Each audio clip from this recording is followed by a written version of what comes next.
Hello and welcome back my dear friends. आज हम बात करने वाले हैं मगध साम्राज्य से रिलेटेड टॉप 30 क्वेश्चंस के बारे में, जो कि आपके आने वाले सभी एग्जाम्स के लिए बहुत ही ज़्यादा इंपॉर्टेंट है। स्पेशली जो आपका ग्रुप डी का एग्जाम है, ठीक है, रेलवे ग्रुप डी का, इसके लिए बहुत ही ज़्यादा इंपॉर्टेंट है। और जो हाल ही में एग्जाम चल रहा है आरआरबी एनटीपीसी का, इसके लिए भी बहुत ज़्यादा इंपॉर्टेंट क्वेश्चन है। तो पूरा वीडियो शुरू से लेकर आखिर तक ध्यान से देखना। साथ ही साथ अगर आप हमारे चैनल फर्स्ट टाइम विजिट करें तो चैनल को सब्सक्राइब जरूर कर लेना और बेल आइकन को जरूर प्रेस कर लेना, ताकि भविष्य में जब भी नया वीडियो अपलोड हो उसकी नोटिफिकेशन आपको सबसे पहले मिल सके। ठीक है, तो फ्रेंड्स, रेलवे ग्रुप डी के लिए मैंने इससे जस्ट पहले एक वीडियो डाला था दक्षिण भारत का इतिहास, ठीक है, उसको भी जाके देख लेना, प्लेलिस्ट में आपको मिल जाएगा। ठीक है, और हाँ, उसका लिंक मैं नीचे डिस्क्रिप्शन बॉक्स में दे दूंगा, वहाँ से आप डायरेक्टली उसको देख लेना। तो चलिए फ्रेंड्स, बिना टाइम वेस्ट की शुरुआत करते हैं पहले क्वेश्चन की। देखिए पहला क्वेश्चन आपसे क्या पूछा गया है यहाँ पे। एक एक क्वेश्चन बहुत ज़्यादा इंपॉर्टेंट है, तो ध्यान से देखना। देखिए, प्रथम मगध साम्राज्य का उत्कर्ष किस सदी में हुआ था? तो प्रथम जो मगध साम्राज्य था उसका उत्कर्ष किस सदी में हुआ था? तो 6ठी सदी ईसा पूर्व हुआ था। ठीक है, तो डी ऑप्शन आपका यहाँ पे करेक्ट आंसर हो जाएगा। ठीक है, तो इम्पोर्टेंट है, याद रखना। ठीक है, नेक्स्ट क्वेश्चन है, सिकंदर ने भारत पर कब आक्रमण किया था? सबसे ज़्यादा क्वेश्चन ये पूछा जाता है। ठीक है, तो सिकंदर ने भारत पर कब आक्रमण किया था? 326 ईसा पूर्व किया था। ठीक है, तो यहाँ पे फर्स्ट ऑप्शन आपका करेक्ट आंसर हो जाएगा। नेक्स्ट क्वेश्चन देखते हैं, क्वेश्चन नंबर 3। जिस क्वेश्चन में फ्रेंड्स यहाँ पे व्याख्या की जरूरत पड़ेगी वहाँ पे व्याख्या दी गई है। ठीक है, तो यहाँ पे देखिए, प्राचीन काल में किस जनपद की राजधानी उज्जैन थी? तो प्राचीन काल की अगर हम बात करें तो किस जनपद की राजधानी उज्जैन थी? अवंती की। तो अवंती की राजधानी क्या थी? उज्जैन। अब देखिए यहाँ पे कौशल की राजधानी क्या थी, गंधार की राजधानी क्या थी, अस्मक की राजधानी क्या थी। ठीक है, तो ये सभी चीज़ें भी हम देख लेते हैं। यहाँ पे देखिए फ्रेंड्स, व्याख्या दे रखी है यहाँ पे, उत्तरी अवंती की राजधानी उज्जैन थी। ठीक है, उत्तरी अवंती की, कौन सी अवंती की? उत्तरी अवंती की राजधानी तो उज्जैन थी, जबकि दक्षिणी अवंती की राजधानी महिष्मती थी। ठीक है, तो उत्तरी अवंती की राजधानी उज्जैन और दक्षिणी अवंती की राजधानी महिष्मती। महाबली मूवी देखिए ना, महिष्मती साम्राज्य। ठीक है, तो वही है। ठीक है, नेक्स्ट है, देखिए यहाँ पे, अवंती आज का मालवा मतलब मध्य प्रदेश का भाग था। अवंती कौन था? मालवा मतलब कि मध्य प्रदेश का भाग था। कौशल की राजधानी श्रावस्ती या अयोध्या थी, जिसको श्रावस्ती या अयोध्या बोला जाता था। ठीक है, कौशल की राजधानी। और गंधार की राजधानी तक्षशिला थी। गंधार की राजधानी कौन सी थी? तक्षशिला। यहाँ पे देखिए सी ऑप्शन था आपका, गंधार है ना। तथा अस्मक की राजधानी क्या थी? पोटली या पोतन थी। ठीक है, तो यहाँ पे आपको सभी को पता चल गया यहाँ पे ये चारों की राजधानी कौन कौन सी थी। ठीक है, क्वेश्चन नंबर 3 बहुत इंपॉर्टेंट है, यहाँ पे वापस देख लीजिए। अवंती की राजधानी उज्जैन, दक्षिणी अवंती की राजधानी महिष्मती। अवंती का जो अवंती आज का मालवा मतलब कि मध्य प्रदेश का भाग था। और कौशल की राजधानी श्रावस्ती अयोध्या थी, गंधार की राजधानी तक्षशिला थी और अस्मक की राजधानी पोटली पोतन थी। ठीक है, तो इंपॉर्टेंट है, इसलिए आपको पूरा बताया गया है यहाँ पे। नेक्स्ट क्वेश्चन देखिए यहाँ पे, क्वेश्चन नंबर 4। क्वेश्चन नंबर 4 में भी देखिए बहुत ही शानदार क्वेश्चन है ये भी। निम्नलिखित में से कौन सा एक मगध साम्राज्य की राजधानी नहीं रहा है? इनमें से कौन सा एक है नगर? ठीक है, तो जो कि मगध की साम्राज्य जो मगध साम्राज्य था उसकी राजधानी नहीं रहा। तो देखिए यहाँ पे आपका राइट आंसर होगा यहाँ पे कौशाम्बी। कौशाम्बी क्या है कि कौशाम्बी मगध साम्राज्य की राजधानी कभी भी नहीं रहा है। और जो गिरिब्रज राजगृह, जिसको गिरिब्रज और राजगृह दोनों बोला जाता है। ठीक है, या फिर ठीक है, और नेक्स्ट आपका पाटलिपुत्र और वैशाली मगध साम्राज्य की राजधानी रह चुकी है। ठीक है, ये तीनों है ना बची हुई यहाँ पे, जो गिरिब्रज है, राजगृह है, पाटलिपुत्र है। ठीक है, ये सभी क्या है कि तीनों ही मगध साम्राज्य की राजधानी रह चुकी है। ठीक है, और एक कौन सी रह चुकी है इनमें से? वैशाली। वैशाली यहाँ पे दे नहीं रखा, लेकिन वैशाली भी मगध साम्राज्य की राजधानी रह चुकी है। ठीक है, यहाँ पे कौशाम्बी आपका राइट आंसर हो जाएगा, क्योंकि कौशाम्बी कभी भी मगध साम्राज्य की राजधानी नहीं रही है। ठीक है, नेक्स्ट क्वेश्चन देखते हैं, क्वेश्चन नंबर 5। क्वेश्चन नंबर 5 में देखिए, नंद वंश का संस्थापक कौन था? तो नंद वंश की अगर बात करें तो नंद वंश का संस्थापक था महापद नंद। ठीक है, तो फर्स्ट ऑप्शन आपका करेक्ट आंसर हो जाएगा। फ्रेंड्स, अगर वीडियो अच्छा लगे ना तो इसको लाइक कमेंट और शेयर जरूर करना। ठीक है, नेक्स्ट क्वेश्चन देखिए यहाँ पे, क्वेश्चन नंबर 6। पाली ग्रंथों में गाँव के मुखिया को क्या कहा गया है? तो पाली ग्रंथ में गाँव के मुखिया को भोजक या फिर ग्राम भोजक कहा गया है। ठीक है, तो सी ऑप्शन आपका करेक्ट आंसर यहाँ पे हो जाएगा। नेक्स्ट क्वेश्चन देखिए आप, क्वेश्चन नंबर 7। 16 महाजनपदों में कौन सा एकमात्र ऐसा जनपद था जो दक्षिणी भारत में गोदावरी नदी के किनारे स्थित था? जो 16 महाजनपद थे टोटल है ना, तो उसमें से कौन सा एकमात्र जनपद था जो दक्षिण भारत में गोदावरी नदी के किनारे स्थित था? तो कौन सा था वो? अस्मक था। ठीक है, तो बी ऑप्शन आपका करेक्ट आंसर यहाँ पे हो जाएगा। नेक्स्ट क्वेश्चन देखते हैं, क्वेश्चन नंबर 8। क्वेश्चन नंबर 8 में पूछा गया है कि विश्व का पहला गणतंत्र वैशाली में किसके द्वारा स्थापित किया गया था? तो विश्व का पहला गणतंत्र वैशाली में लिच्छवी राजाओं के द्वारा स्थापित किया गया था। ठीक है, तो डी ऑप्शन आपका यहाँ पे करेक्ट आंसर हो जाएगा, याद रखना इंपॉर्टेंट है। ठीक है, लिच्छवी राजाओं द्वारा। नेक्स्ट क्वेश्चन देखिए यहाँ पे, क्वेश्चन नंबर 9। शिशुनाग वंश का वह कौन सा शासक था जिसके समय में वैशाली में द्वितीय बौद्ध संगीति का आयोजन किया गया था? उसे काकवर्ण के नाम से भी जाना जाता था। तो कौन सा शासक था शिशुनाग वंश का? तो वो शासक था कालाशोक। ठीक है, तो बी ऑप्शन आपका करेक्ट आंसर यहाँ पे हो जाएगा। अब फ्रेंड्स अब देख लेते हैं बौद्ध संगीतियाँ हुई थी, ठीक है, उनके बारे में। सबसे शानदार क्वेश्चन है ये। देखिए, प्रथम बौद्ध संगीति का आयोजन 483 ईसा पूर्व में राजगृह में, कहाँ पे हुआ था? राजगृह में। ठीक है, महाकश्यप की अध्यक्षता में। किसकी अध्यक्षता में? महाकश्यप की। देखिए क्या क्या चीज़ आपको याद रखनी है। प्रथम बौद्ध संगीति का आयोजन 483 ईसा पूर्व में, कहाँ पे? राजगृह में। और किसकी अध्यक्षता में? महाकश्यप की अध्यक्षता में। और राजा कौन था उस टाइम पे? अजातशत्रु के शासनकाल में। ठीक है, प्रथम की बात कर रहे हैं। ठीक है, ठीक है फ्रेंड्स। दूसरी देखिए, दूसरी बौद्ध संगीति का आयोजन 383 ईसा पूर्व में वैशाली में हुआ था। ठीक है, और सभाकाम में, जो सभाकामी थे उसकी अध्यक्षता में हुआ था। और ये हुआ था कालाशोक के शासनकाल में, जो अपने क्वेश्चन का आंसर था। ठीक है, ये द्वितीय बौद्ध संगीति थी। और तीसरी बौद्ध संगीति की अगर हम बात करें तो ये इसका आयोजन हुआ था 255 ईसा पूर्व में। और कहाँ पे हुआ था? पाटलिपुत्र में हुआ था। और किसकी अध्यक्षता में हुआ थे? मोगलीपुत्र तिस की अध्यक्षता में। ठीक है, याद रखना, मोगलीपुत्र तिस की अध्यक्षता में। और किसके शासनकाल में? अशोक के शासनकाल में। ठीक है, ये भी आपको याद रखना है। चौथी बौद्ध संगीति का आयोजन मतलब कि ईस्वी की प्रथम शताब्दी में हुआ था। कहाँ, कब हुआ था? ईस्वी की प्रथम शताब्दी में। और कहाँ पे हुआ था? कुंडलवन में हुआ था। और इसकी जो अध्यक्षता की थी वो किसने की थी? वसुमित्र और अश्वघोष ने इसकी अध्यक्षता की थी, जो कि कनिष्क के शासनकाल में हुआ था। किसके शासनकाल में? कनिष्क के शासनकाल में। तो आपको मैंने तीनों बौद्ध संगीति एक ही क्वेश्चन के अंदर समझा दी है। ठीक है, तो फ्रेंड्स अच्छे से ध्यान से देख लेना, इसको 3-4 बार देख लेना। तो इसका आंसर द्वितीय बौद्ध संगीति में कौन हो जाएगा? कालाशोक हो जाएगा। ठीक है, नेक्स्ट क्वेश्चन देखते हैं यहाँ पे, क्वेश्चन नंबर 10। निम्नलिखित में से मगध का कौन सा राजा सिकंदर महान का समकालीन था? तो मगध का कौन सा राजा था जो कि सिकंदर महान का समकालीन था? तो यहाँ पे आंसर हो जाएगा आपका धनानंद। ठीक है, तो बी ऑप्शन आपका करेक्ट आंसर हो जाएगा। नेक्स्ट क्वेश्चन देखते हैं, क्वेश्चन नंबर 11। उज्जैन का प्राचीन नाम क्या था? तो उज्जैन का अगर हम बात करें प्राचीन नाम, तो प्राचीन नाम उसका अवंतिका था। जो वर्तमान में उज्जैन है ना, इसका नाम पहले अवंतिका था। ठीक है, नेक्स्ट क्वेश्चन देखिए यहाँ पे, हर्यक वंश के किस शासक को कुणिक कहा जाता था? तो हर्यक वंश के किस शासक को कुणिक कहा जाता था? तो अजातशत्रु को कुणिक कहा जाता था। कुणिक, याद रखना, अजातशत्रु हर्यक वंश का था। ठीक है, और इसको कुणिक कहा जाता था, ये भी आपको याद रखना है। ठीक है, अब इसके बारे में कुछ और इंपॉर्टेंट चीज़ें भी देख लेते हैं, 2-4। अजातशत्रु का उपनाम कुणिक था। ठीक है, अजातशत्रु का उपनाम क्या था? कुणिक था। और उसने अपने पिता बिंबिसार, उसका पिता कौन था? बिंबिसार की हत्या करके 493 ईसा पूर्व में मगध की गद्दी पर बैठा था। कौन? अजातशत्रु। ठीक है, तो ये आपका व्याख्या हो जाएगा यहाँ पे। नेक्स्ट क्वेश्चन देखते हैं, क्वेश्चन नंबर 13।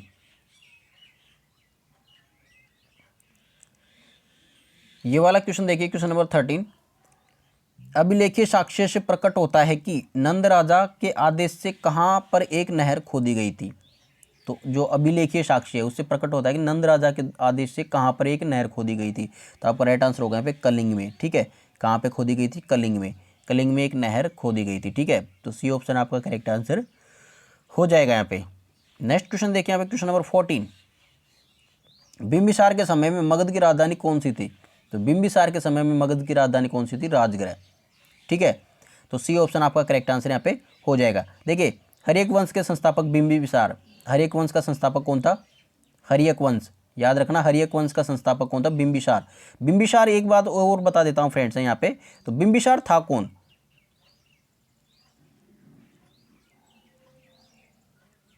बिंबिसार था जो महावीर स्वामी है। ठीक है, महावीर स्वामी की जो माता जी है, ठीक है, तो उनका जो भाई है, उसकी बेटी है, उसका पति। किसका? महावीर स्वामी के माँ के भाई की बेटी का पति कौन था? बिंबिसार। अब एक हिसाब से देखें तो बिंबिसार का महावीर स्वामी से क्या रिलेशन हो गया? बिंबिसार की जो बुआ सासू है उसका लड़का था कौन? महावीर स्वामी। ठीक है, याद रखना, बिंबिसार की जो बुआ सासू है उसका लड़का था महावीर स्वामी। ठीक है, तो ये चीज़ें इन दोनों का आपस में रिलेट करती है। और हाँ, एक और चीज़ आपको बता देता हूँ, जो जैन और बौद्ध धर्म है ना, दोनों एक साथ किस सभा में उपस्थित हुए थे? तो ये बिंबिसार ने करवाई थी, ठीक है, तो उसके अंदर ये उपस्थित हुए थे, ठीक है। और हाँ, एक और चीज़ आपको बता देता हूँ, हर एक वंश के संस्थापक बिंबिसार के समय में मगध की राजधानी राजगृह थी और इसे ग्रीवरज के नाम से भी जाना जाता है, ये भी आपको याद रखना है, ठीक है। तो ये क्वेश्चन हो गया। क्वेश्चन नंबर 15 देखिए यहाँ पे फ्रेंड्स, शिशुनाग ने अपनी राजधानी कहाँ बनाई थी? तो शिशुनाग ने अपनी राजधानी वैशाली में बनाई थी, ठीक है। तो सी ऑप्शन आपका करेक्ट आंसर यहाँ पे हो जाएगा। शिशुनाग ने अपनी राजधानी वैशाली को बनाई थी, ठीक है। अब कुछ और इंपॉर्टेंट चीज़ें देख लेते हैं यहाँ पे। शिशुनाग ने अवंती एवं वत्सराज को जीतकर मगध साम्राज्य में मिलाया। देखिए, शिशुनाग ने अवंती और वत्सराज को जीतकर मगध साम्राज्य में मिलाया। इसके बाद उसने वैशाली को अपनी राजधानी बनाया, ठीक है। परंतु कालाशोक नहीं पुनः पाटलिपुत्र को अपनी राजधानी बनाया, ठीक है। परंतु कालाशोक ने जो कालाशोक था, ठीक है, उसने पुनः पाटलिपुत्र को अपनी राजधानी बना लिया था। मतलब इसने जो वैशाली को राजधानी बनाया था ना, उसके बाद में जो कालाशोक वापस इसकी गद्दी पे बैठा था, ठीक है, तो उसने पाटलिपुत्र को अपनी राजधानी वापस बनाया, ठीक है। तो ये भी आपको याद रखना है। नेक्स्ट क्वेश्चन देखिए, क्वेश्चन नंबर 16, निम्नलिखित में से कौन सा एक ईसा पूर्व 6ठी सदी में प्रारंभ में भारत का सर्वाधिक शक्तिशाली नगर राज्य था? तो निम्नलिखित में से कौन सा एक ईसा पूर्व की 6ठी सदी में, ईसा पूर्व की 6ठी सदी में प्रारंभ में भारत का सर्वाधिक शक्तिशाली नगर राज्य था? कौन सा था? मगध, ठीक है। तो इंपॉर्टेंट है, इसलिए तो मैंने आपको ये मगध साम्राज्य का पूरा क्वेश्चन पेपर करवाया है, ठीक है, क्योंकि बहुत इंपॉर्टेंट है, हर बार एग्जाम में पूछा जाता है। इससे अगर एग्जाम की शुरुआत ही नहीं होती, अगर इससे क्वेश्चन नहीं पूछा जाए तो फिर एग्जाम लेना ही व्यर्थ है, ठीक है। तो ये बहुत इंपॉर्टेंट टॉपिक है। और फ्रेंड्स, मैं आपको बस इंपॉर्टेंट टॉपिक ही कराऊंगा, फालतू की रामायण में करवाऊंगा नहीं, ठीक है। ये बात मैं आपको पहले बोल देता हूँ, ठीक है। आपको बस ओनली इंपॉर्टेंट टॉपिक ही मैं करवाऊंगा, जहाँ से डायरेक्टली क्वेश्चन पूछे जाते हैं, ताकि आप एग्जाम में बस डायरेक्टली फोड़ के आओ क्वेश्चनों को, ठीक है। तो देखिए यहाँ पे इसका आंसर हो जाएगा आपका मगध। और यहाँ पे देखिए 16 महाजनपदों में सर्वाधिक शक्तिशाली नगर मगध था। जो टोटल 16 महाजनपद थे, ठीक है, उसके अंदर जो सबसे सर्वाधिक शक्तिशाली नगर था वो कौन सा था? मगध था, ठीक है। आपको ये याद रखना है।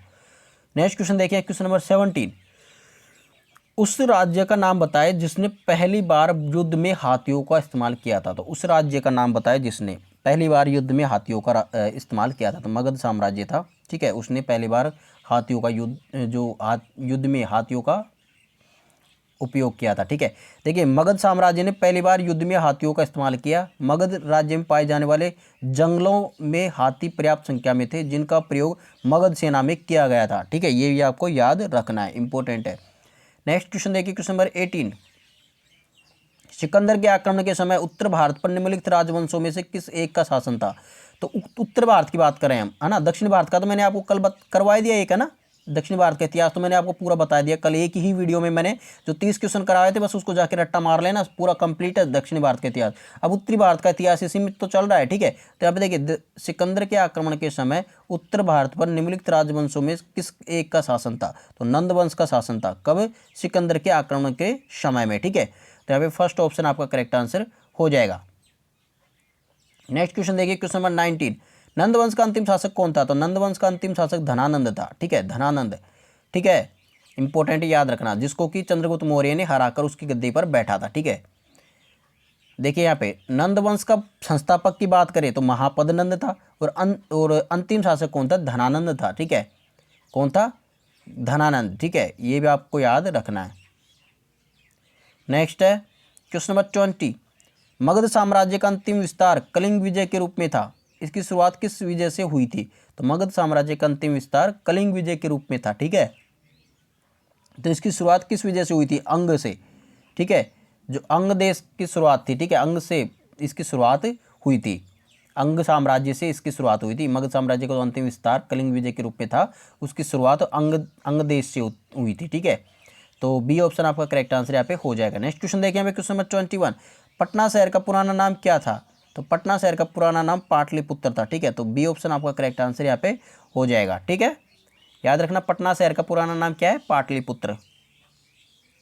ये पूछे गए क्वेश्चन से फ्रेंड्स, एक भी क्वेश्चन फालतू नहीं है इसमें, ठीक है। सिकंदर की मृत्यु कहाँ हुई थी? तो बेबीलोन में हुई थी। कितनी बार पूछा गया ये लगभग आपको बता दूं, अब तक ये रेलवे में कम से कम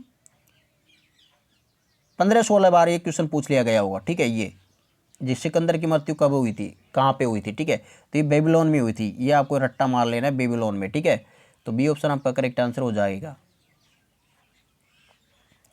नेक्स्ट क्वेश्चन देखिए यहाँ पे 16 महाजनपदों का उल्लेख मिलता है, तो इनका उल्लेख किस में मिलता है, तो अंगुत्तर निकाय में मिलता है, ठीक है। तो फर्स्ट ऑप्शन आपका करेक्ट आंसर यहाँ पे हो जाएगा, अंगुत्तर निकाय में, ठीक है। अब इसके बारे में कुछ इंपॉर्टेंट चीज़ें भी हम देख ही लेते हैं। देखिए, बुद्ध के जन्म के पूर्व लगभग 6ठी शताब्दी ईसा पूर्व में भारतवर्ष 16 महाजनपदों में बटा हुआ था, ठीक है। इसका उल्लेख हमें बौद्ध ग्रंथ के अंगुत्तर निकाय में मिलता है। जैन ग्रंथ भगवती सूत्र में भी इन 16 महाजनपदों की सूची मिलती है, किंतु उसमें नाम कुछ भिन्न प्रकार का है, ये आपको ध्यान में रखना है। उनमें कुछ नाम भिन्न प्रकार का है, नहीं तो मतलब उसके अंदर भी ये दोनों में ही मिलता है, मतलब कि अंगुत्तर निकाय में मिलता है और भगवती सूत्र में मिलता है इसका उल्लेख, ठीक है। तो आपको याद रखना है दोनों ही चीजें। तो नेक्स्ट क्वेश्चन देखिए यहाँ पे क्वेश्चन नंबर 24, भारतीय इतिहास में नियमित और स्थायी सेना रखने वाला पहला ज्ञात शासक कौन था? तो पहला ज्ञात शासक कौन सा था जो भारतीय इतिहास में नियमित और स्थायी सेना रखने वाला था? तो बिंबिसार आपका राइट आंसर यहाँ पे हो जाएगा, फर्स्ट ऑप्शन आपका करेक्ट आंसर हो जाएगा, ठीक है। नेक्स्ट क्वेश्चन देखते हैं यहाँ पे, किस शासक ने गंगा एवं सोन नदियों के संगम पर पाटलिपुत्र नामक नगर की स्थापना की? तो किस शासक ने गंगा एवं सोन नदियों के संगम पर पाटलिपुत्र नामक नगर की स्थापना की थी? उदयन ने, ठीक है। तो डी ऑप्शन आपका करेक्ट आंसर यहाँ पे हो जाएगा, उदयन ने। नेक्स्ट क्वेश्चन देखते हैं यहाँ पे क्वेश्चन नंबर 26, हाइडेस्पीज या फिर विस्तता, हाइडेस्पीज को बोलते हैं विस्तता या फिर आधुनिक नाम उसका झेलम है, ठीक है, का युद्ध 326 ईसा पूर्व में किन किन शासकों के बीच हुआ था? तो हाइडेस्पीज का युद्ध किन किन शासकों के मध्य हुआ था? सिकंदर एवं पोरस के मध्य, ठीक है। तो बी ऑप्शन आपका करेक्ट आंसर यहाँ पे हो जाएगा, ठीक है। तो बी ऑप्शन करेक्ट आंसर हो जाएगा, सिकंदर एवं पोरस के बीच में हुआ था ये। नेक्स्ट क्वेश्चन देखिए यहाँ पे क्वेश्चन नंबर 27, किस शासक द्वारा सर्वप्रथम पाटलिपुत्र की राजधानी के रूप में चयन किया गया था? तो पाटलिपुत्र को राजधानी के रूप में किस शासक द्वारा सर्वप्रथम चयन किया गया था? तो यहाँ पे आपका राइट आंसर होगा उदयन द्वारा, ठीक है। तो सी ऑप्शन आपका करेक्ट आंसर यहाँ पे हो जाएगा, उदयन द्वारा सबसे पहले पाटलिपुत्र को राजधानी बनाया गया था। नेक्स्ट क्वेश्चन देखिए यहाँ पे क्वेश्चन नंबर 28, मगध की प्रथम राजधानी कौन सी थी? तो मगध की प्रथम राजधानी की बात करें हम तो गिरिव्रज या फिर उसको राजगृह भी बोला जाता है, ठीक है। दोनों ही नाम उसके पूछे जा सकते हैं आपसे, ठीक है। तो ये गिरिव्रज या फिर राजगृह को बनाया था प्रथम राजधानी, ठीक है। इसके बारे में कुछ इंपॉर्टेंट चीजें हम देख लेते हैं। देखिए, बहुत ही शानदार चीजें मैं आपको बताऊंगा। देखिए, मगध के सबसे प्राचीन वंश के संस्थापक बृहद्रथ थे, जो मगध का सबसे प्राचीन वंश था, ठीक है, प्रथम वंश था, उसका संस्थापक कौन था? बृहद्रथ था। इसकी राजधानी गिरिव्रज या राजगृह थी। हर एक वंश के संस्थापक बिंबिसार के समय, हर एक वंश के संस्थापक बिंबिसार के समय भी मगध की राजधानी राजगृह ही थी। तो दोनों चीजें आपको याद हो गई। नेक्स्ट आपका उदयन, जो हर एक वंश का ही शासक था, उसने गंगा एवं सोन नदी के संगम पर पाटलिपुत्र नाम राजधानी, जो पाटलिपुत्र है उसको राजधानी स्थापित किया था, ठीक है। नेक्स्ट है शिशुनाग वंश का संस्थापक शिशुनाग ने अपनी राजधानी पाटलिपुत्र से हटाकर वैशाली में स्थापित की थी, और शिशुनाग का उत्तराधिकारी कालाशोक पुनः राजधानी को पाटलिपुत्र ले गया था। देखिए, अब कितनी राजधानी यहाँ पे बदली गई है, आई गई है, ठीक है। तो यहाँ पे देखिए, कभी पाटलिपुत्र, कभी वैशाली, कभी वापिस पाटलिपुत्र, कभी राजगृह, कभी कौन सी, देखिए बार बार में इनकी राजधानी चेंज होती गई थी। तो आपको पूरा ही रट्टा मार लेना है, 3-4 बार इसको पढ़ लीजिए, आपको पूरी राजधानी याद हो जाएगी। बहुत ही शानदार तरीके से मैंने आपको बताया है, एक मतलब कि एक एक स्टेप के पीछे स्टेप बाय स्टेप आपको मैंने सभी चीज़ें क्लियरली बताई है, ठीक है। तो ध्यान से देखना है एक एक चीज़ को। नेक्स्ट क्वेश्चन देखते हैं यहाँ पे क्वेश्चन नंबर 29, महाजनपद युग में मगध सबसे आक्रामक महाजनपद के रूप में उभरा। तो मगध साम्राज्य का विस्तार पहला शिकार कौन सा महाजनपद हुआ था? तो मगध साम्राज्य विस्तार का पहला शिकार कौन सा महाजनपद हुआ था? तो ये अंग महाजनपद हुआ था, ठीक है। तो यहाँ पे फर्स्ट ऑप्शन आपका करेक्ट आंसर हो जाएगा। जब मतलब कि जैसे मगध का जब जैसे जैसे विस्तार होता गया, तो उसके अंदर मगध में सबसे पहले मिलने वाला राज्य कौन सा था? मतलब किस राज्य को इन्होंने हराकर उसको अपने में मिलाया था? तो आपका राइट आंसर होगा यहाँ पे अंग साम्राज्य को, ठीक है। तो यहाँ पे देखिए, अब आगे देखते हैं यहाँ पे कुछ इंपॉर्टेंट चीजें। मगध के साम्राज्य विस्तार का पहला शिकार अंग महाजनपद हुआ था, और बिंबिसार ने अंग को जीतकर मगध साम्राज्य का अंग बना लिया था, ठीक है। ये भी आपको याद रखना है। तो यहाँ पे देखिए क्वेश्चन नंबर 30 देखिए फ्रेंड्स, यहाँ पे कौन सा वंश भारत में पितृहंता वंश के रूप में जाना जाता है? सबसे ज़्यादा इंपॉर्टेंट 5 स्टार क्वेश्चन ये ना, ये क्वेश्चन बार बार एग्जाम में पूछा जाता है, रेलवे की स्पेशली रेलवे के एग्जाम में डेफिनेटली पूछा जाता है। ठीक है, तो कौन सा वंश भारत में पितृहंता के वंश के रूप में जाना जाता है? तो हर्यक वंश आपका राइट आंसर हो जाएगा, क्योंकि इसके अंदर पिताजी की हत्या करके बेटा बैठता है, बेटे की हत्या करता है उसका बेटा, फिर वो बैठ जाता है, फिर उसकी हत्या कर देता है उसका छोटा बेटा, फिर वो बैठ जाता है। ठीक है, इस प्रकार इनका पितृहंता वंश नाम इसको दिया गया है। ठीक है, तो यहाँ पे देखिए फ्रेंड्स, इसके बारे में कुछ इंपॉर्टेंट, हर एक वंश पितृहंता वंश के रूप में जाना जाता है क्योंकि इसके अधिकांश शासकों ने राज सिंहासन पर बैठने के लिए अपने पिता की हत्या की थी। बताया था ना मैंने अभी आपको ना, तो यही बात है। ठीक है, तो फ्रेंड्स ये अभी तो और क्वेश्चन है, तो 31 देखते हैं। निम्नलिखित में से किस राजवंश ने मगध पर सबसे पहले शासन किया था? तो हर्यक राजवंश ने मगध पर सबसे पहले शासन किया था, याद रखना। नेक्स्ट क्वेश्चन देखिए, हर्यक राजवंश की स्थापना किसने की थी? तो बिंबिसार ने हर्यक राजवंश की स्थापना की थी। किसने? बिंबिसार ने। तो बी ऑप्शन आपका करेक्ट आंसर हो जाएगा। नेक्स्ट क्वेश्चन देखिए यहाँ पे, निम्नलिखित में से कौन दूसरे बौद्ध परिषद का संरक्षक था?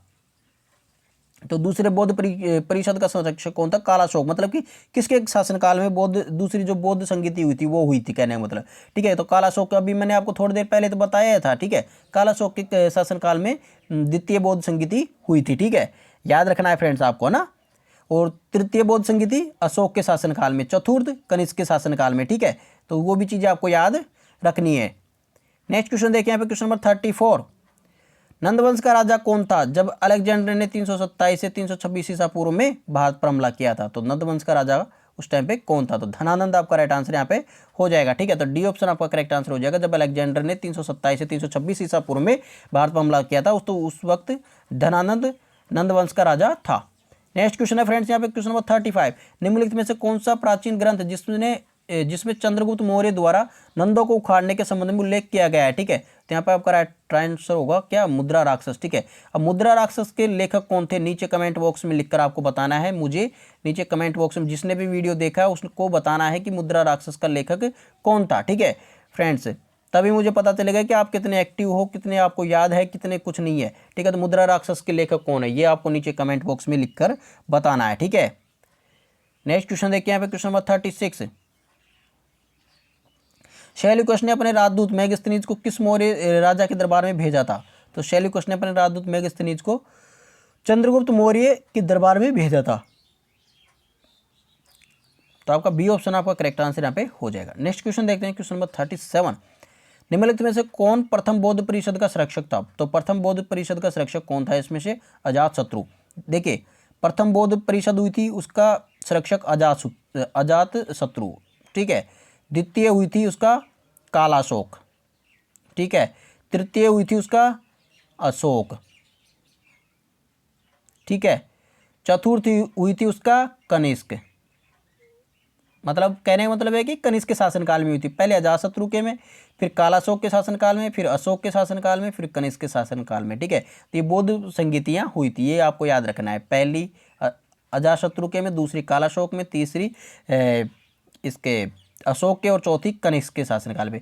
अब तो रट्टा मान लिया होगा फ्रेंड्स। ठीक है, याद हो गई होगी कौन कौन से काल में किस किस के संगीतियाँ हुई थी। ठीक है, कौन कौन सी संगीति किस किस के काल में हुई थी। देखिए नेक्स्ट क्वेश्चन है यहाँ पे,